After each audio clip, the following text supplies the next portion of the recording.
Jump back down off of that thing and then build 2 blocks out on the back of your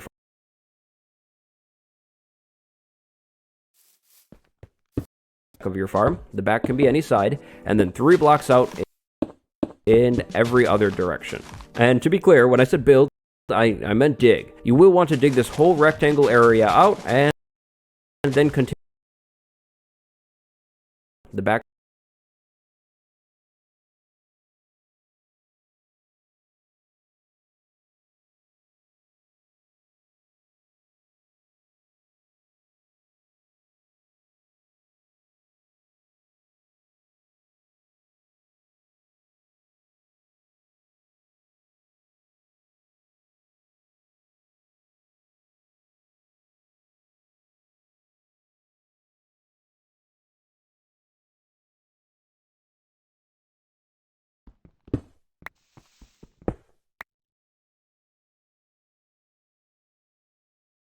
Loading complete.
And 3 blocks out in every other direction. And to be clear, when I said build, I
meant dig. You will want to dig this whole rectangle area out and then continue digging this rectangle down.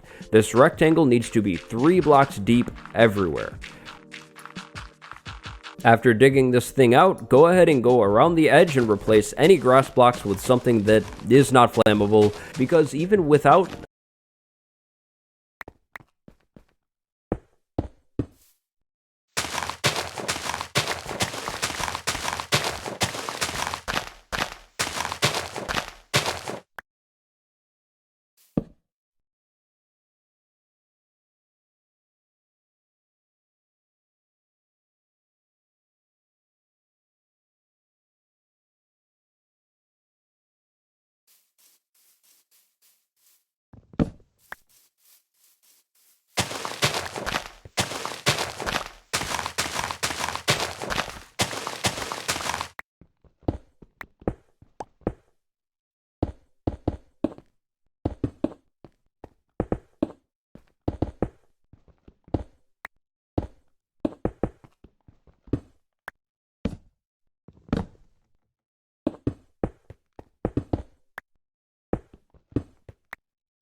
actual grass plants or flowers around this thing, the lava can still catch these blocks on fire. We don't want that at all. Blocks like stone, cobblestone, or terracotta should work perfectly fine. After replacing those grass blocks around the farm, it's time to start placing trapdoors in. Along the back side of your farm, place 5 trapdoors, and then on either side, place 3 more. Close the trapdoors as well. The hostile mobs will see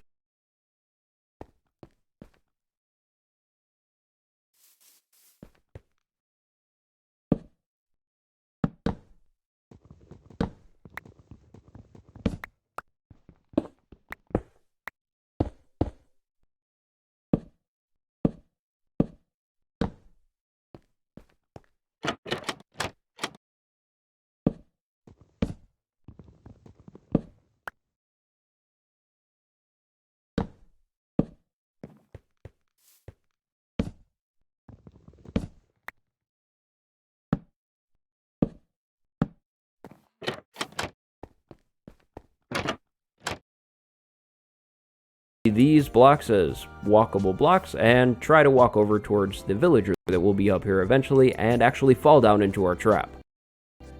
After placing your trapdoors, jump down into the pit and dig out 3 blocks in the ground, just like I did there on the front of your farm. The front is the side without the trapdoors. Pull 1 block out of the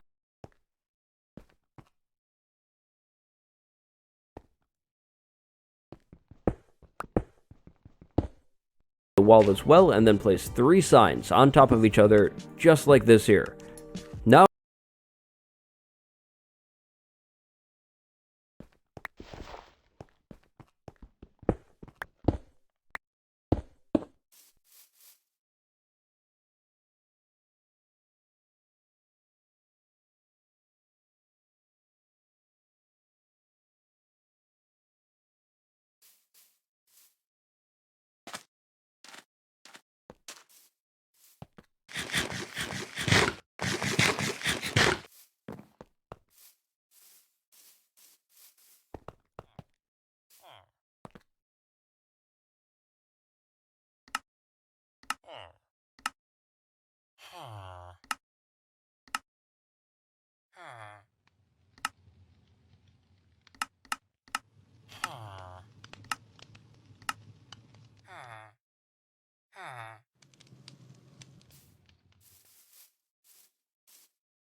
I'll go ahead and jump down into that new trench that we just created and dig out the floor. So we have a 2 deep trench. Dig 1 block out of the back, that's where a water source will go. On the front of this trench, we'll need to create a falling area where a water source will go. So we have a 2 deep trench. Dig 1 block out of the back, that's where a water source will go. On the front of this trench, we'll need to create a falling area. But before we set up that falling trench, place 1 more sign down. The sign should be right above where that falling trench is. The sign will prevent the water from spilling down into the falling area. This falling chute needs to be 20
23 blocks deep. No more, no less. Your first block should be even with this lower trench, so 23 from here. This is 1, and then 2, and then 3, and so on, all the way down to 23. Be careful when digging straight down. That could be really dangerous, so just be careful. Once you've dug 23 blocks down, go ahead and dig out and start creating a room. This is going to be the room where you stand in to kill the pillagers. The floor of your falling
chute, so the 24th block should be a hopper that goes into a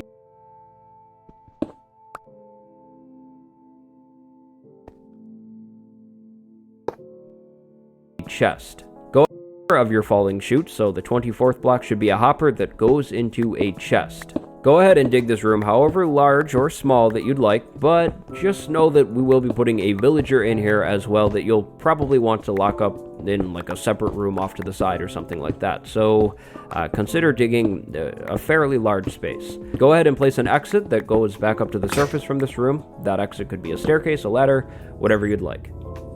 Back up top now, if you haven't done so yet, go ahead and pull those 3 blocks out that were in the middle connecting that floating platform to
to where the ground once was. Now let's talk about getting villagers into this farm. To start, we need to finish off this little chamber up in the air. You'll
want 3 high walls on every side of the platform that we built earlier on in the video. This will keep the villager safe. Now get a villager inside of that floating box. This could be a little tricky. I recommend getting a villager in a minecart and then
running a rail all the way up to that box, pushing the villager inside of the box, then pulling the villager out of the minecart, if that all makes sense. If this is a little too difficult, try luring a zombie villager inside of this box and then curing that zombie villager. After your villager is inside of the sky box, place a bed and a workstation down for that villager and then close off the box. Place a roof on top of this thing. Next, we'll need a villager down at the bottom of this thing. This could be a little bit more tricky, so I highly recommend considering luring a zombie villager down there somehow and then curing the zombie villager.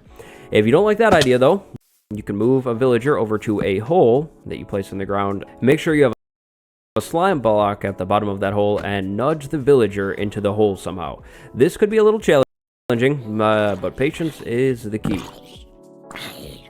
Once you have a villager down in this low room, go ahead and make either a room off to the side or some way to just keep the villager down here and safe. Place a bed down, a workstation, and then of course, keep the villager safe. So I'll block my librarian in there, and this librarian will be there forever. If you're feeling generous, make your villager's room down here a little larger than mine. The size of the room does not matter at all, so long as the villager is safe and remains down here in the killing room. Back up top, we're ready to pretty much finish the farm off. Find the front of your farm and build a 2-high wall in the 3 center blocks. This wall should line up with your floating chamber. On the inside of this wall, we'll need some signs placed very carefully because this is where we will be placing the lava. Place 3 signs like that, and then 1 more coming off of one of the sides, then a 5th sign coming off of that side one. So the lava that you'll place down next stays floating. 5th sign coming off of that side one. Placed very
very carefully because this is where we will be placing the inside of this wall. We'll need some signs placed very carefully because this is where we will be placing the lava. Place 3 signs like that, and then 1 more coming off of one of the sides, then a 5th sign coming off of that side one. So the lava coming off of one of the sides, then a 5th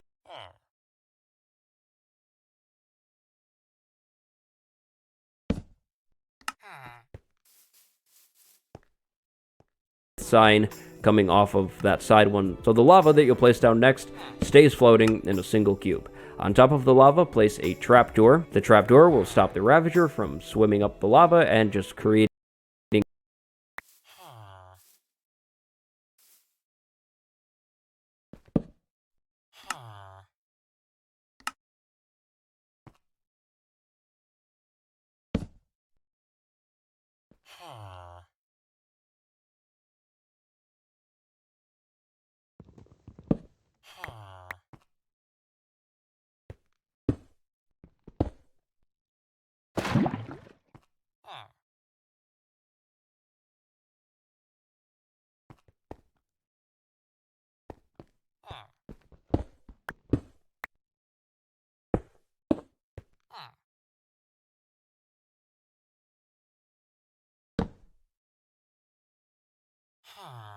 a bit of a hassle. Finally, jump down into the pit and get a water source at the back of that lower trench, then 2 sources in both of the back corners, just like that, there.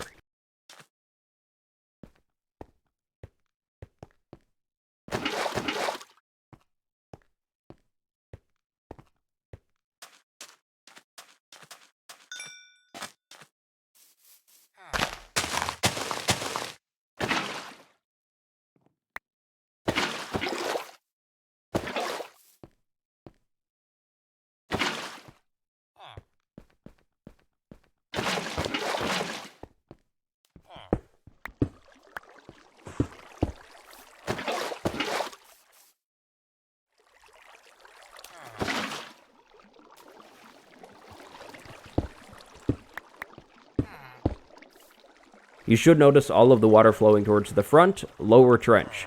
The water in the lower trench should be flowing down to your falling chute, but not going down the chute. Be careful not to fall down there, because 23 blocks should kill you, so just be careful.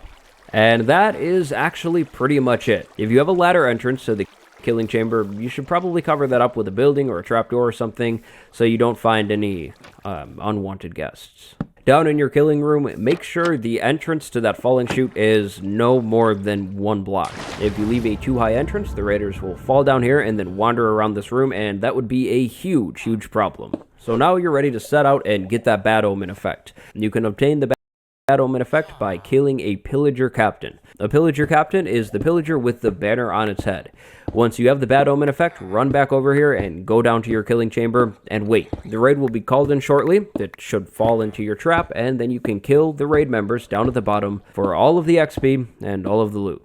So that's the whole tutorial. The only thing we have left is a troubleshooting bit, but if you're done with the build and you're leaving here, thank you very much for watching. Leave a like if you liked it, subscribe if you haven't, and go have a good day. Good luck farming the raiders. So now let's move on to troubleshooting. So first, let's say you're inside of your killing chamber and you just can't seem to find any of the raid members. They don't seem to be falling. Try placing a bell down here and ringing it every so often, and the bell should highlight all of the raid members. You can see straight through all of the blocks and figure out just what is going on up on the surface. You don't need a bell for the build, but it is kind of cool to be able to see just when your raiders will be falling down to you. If you notice some of the raiders falling and dying instantly, that means they took damage somewhere. I would advise going up to the surface after the raid is done and making sure there's nothing anywhere nearby that could be hurting these guys. Most often than not, the raiders are touching the lava and there's not much you can do about it.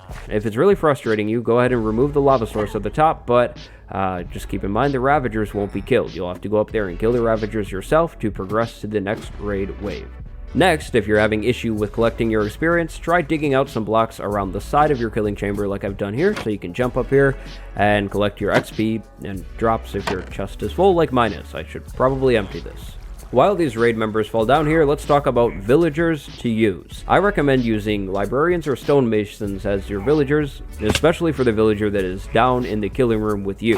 That is because once the raid is finished, you will get the hero of the village effect, and the villagers will start to throw free items at you. Stonemasons can throw clay blocks, and librarians can throw books. Those are both items that I kind of like. But again, each profession will work just as good as the next one. And finally, the last thing that I can think of concerning this design has to do with witches. Witches are a bit problematic as they will heal up their fellow raiders. So if you have a witch down here, the witch will begin throwing potions of healing at the other raiders and their health will regen. There's no true good way around this. I recommend prioritizing killing the witches. Otherwise, the raiders will fall down here, lose most of their health, only to regain it. Oh, and one more thing. If the raiders don't seem to be falling into this trap quick enough, just be patient. They will eventually wander into the trap and fall down to be killed. Their AI is just a little wonky, and sometimes they decide to wander around near the trap before they fall into it.